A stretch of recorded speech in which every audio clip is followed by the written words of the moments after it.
Zdravo svima i dobrodošli u moj novi video. Danas sam pripremio nešto malo drugačije za vas. U današnjem videu ću vam predstaviti Disney likove iz različitih filmova za koje mnogi fanovi veruju da su u srodstvu.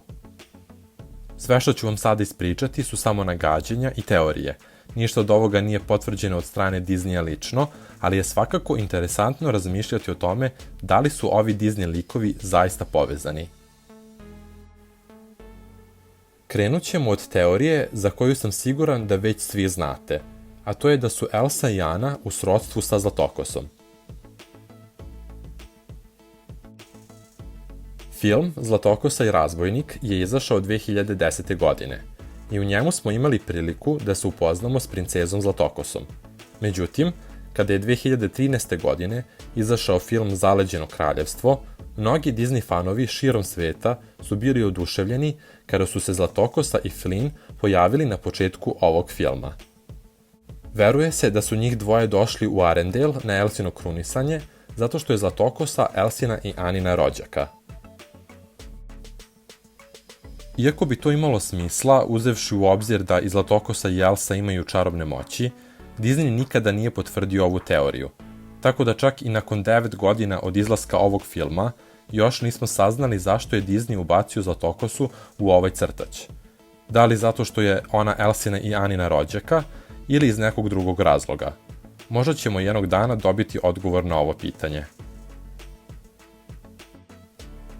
Kad smo već kod Elsa i Anne, postoji još jedan Disneyev junak za koga se veruje da je u srodstvu sa ovim junakinjama, a to je Tarzan.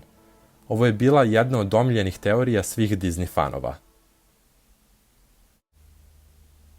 Sećate se da su Elsini i Anini roditelji preminuli tako što je njihov brod potonuo na moru. E pa vidite, mnogi fanovi su verovali kako su njih dvoje preživeli brodolom tako što su se baš u tom trenutku našli u blizini obala afričkog kontinenta, gde su se nastanili sa svojim novorođenim sinom Tarzanom. Međutim, iako su uspeli da prežive opasnost na moru, podlegli su napadu leoparda po imenu Sabor, a Tarzana je odgajala gorila po imenu Kala. Godinama se verovalo da je ova teorija zapravo istinita i da će se Tarzan, Elsa i Anna jednog dana možda sresti. Međutim, Zaleđeno kraljevstvo 2 nam je dokazalo da ova nagađanja zapravo nisu tačna, jer smo u drugom delu ovog filma saznali da Elsini i Anini roditelji nisu preživeli brodolom, kao ni da nisu ni bili blizu Afrike, jer su se uputili na Ahtohalan da pokušaju da pronađu način da pomognu Elsi sa njenim moćima, koje ona tada još nije mogla da kontroliše. Iako se ispostavilo da ova teorija nije tačna, moramo priznati da je jako zanimljivo kako su fanovi uspjeli da povežu ova dva potpuno različita filma.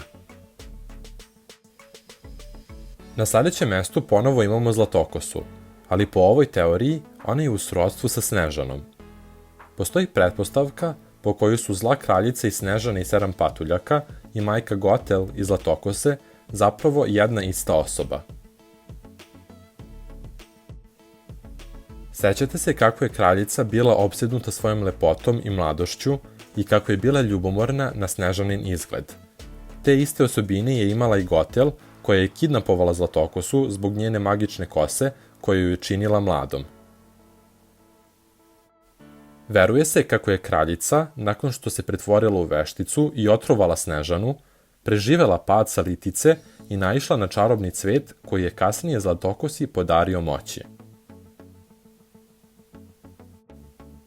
U trenutku kada Flynn preseče Zlatokosinu kosu i kada Gotel izgubi mladalački izgled, možete vidjeti kako zaista pomalo podsjeća na vešticu i Snežane. To bi značilo da su Snežana i Zlatokosa u srodstvu zato što imaju istu maćehu. Ali ja iskreno ne verujem da su Gotel i kraljica ista osoba, bez obzira na to koliko liče jedna na drugu i bez obzira na to što imaju iste osobine. Sledeći na listi su Ariel i Herkules. Ova teorija takođe nije potvrđena od strane Disneya lično, ali po svemu sudeći dokaz da su ovo dvoje likova u srodstvu se nalazi u grčkoj mitologiji. Herkules je sin Zevsa, boga groma, a Zevsov brat je Poseidon, bog mora. Po grčkoj mitologiji, Poseidon ima sina po imenu Triton, a to je ime Arielinog oca, kralja mora. Što bi značilo da je Herkules Arielin stric. Međutim, iako grčka mitologija potvrđuje da je ova teorija tačna, univerzum u kom je crtani Herkules smešten ipak predlaže drugačije. U animiranoj seriji Herkules iz 1998. godine otkriveno je da Triton, Poseidonov sin, izgleda skroz drugačije od Arielinog oca. Kao što možete da vidite, on ima riboliki izgled, a ne izgleda uopšte kao muška sirena poput Tritona iz Male sirene. Što bi značilo da Ariel i Herkules ipak nisu u srodstvu, a Arielin otac je sigurno samo dobio ime po Poseidonovom sinu. Nakon toga dolazimo do jedne od mojih omiljenih teorija. Pretpostavka da je princ Erik iz Male sirene u srodstvu s Filipom i Aurorom iz Uspavane lepotice. Ova teorija je nastala zato što se u trpezariji, u Erikovom zamku, može vidjeti veliki portret princa Filipa i princeze Aurore. A zašto bi jedan princ u svom dvorcu imao portret drugog princa i njegove princeze, ako nije u srodstvu sa njima? Ta njihova povezanost zapravo ima smisla, jer i Aurora i Filip potiču iz kraljevskih porodica, baš kao i Erik. Ni ova teorija naravno nije zvanično potvrđena, ali svakako je lepo zamisliti da su dva Disneyjeva princa zapravo u srodstvu. I na samom kraju dolazimo do Jane, Tarzanove devojke, i Belle iz filma Lepotica i zver. Veruje se kako je Bella zapravo Janina prabaka, a cijela ova teorija je nastala zbog jednog servisa za čaj. Sećate se gospođe Potts i njenog sina Čipa, koji su bili pretvoreni u čajnik i šolju u filmu Lepotica i zver. Oni zapravo predstavljaju samo jedan deo cijelog servisa za čaj. A taj ceo servis za čaj se može vidjeti u filmu Tarzan, kada Terk, Tantur i ostale gorile provale u Janein kamp. Pretpostavka je da je Jane nasledila ceo set za čajanku od svoje prabake Belle i da ga je ponela sa sobom u Afriku. I kada malo bolje zagledate, morate priznati da Belle i Jane baš dosta liče jedna na drugu. A pored servisa za čaj i njihovog izgleda, ove dve junakinje takođe dele i ljubav prema čitanju. I da ne spominjemo to da obe nose žute haljine, možda kao neku vrstu tradicije iz njihove porodice. Naravno, postavlja se pitanje kako to da one mogu da budu u srodstvu ako je Belle francuskinja, a Jane engleskinja. Fanovi veruju da su se Bellina deca preselila u Englesku tokom Francuske revolucije, što bi objasnilo zašto je Jane odrasla u Londonu. I to bi bilo sve za ovaj video.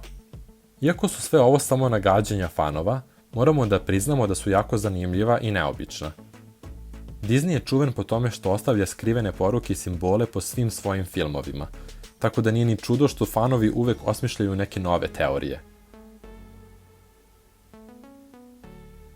Nadam se da ste uživali u videu i hvala vam puno na pažnji, a ja se veoma uskoro vraćam sa novim videom.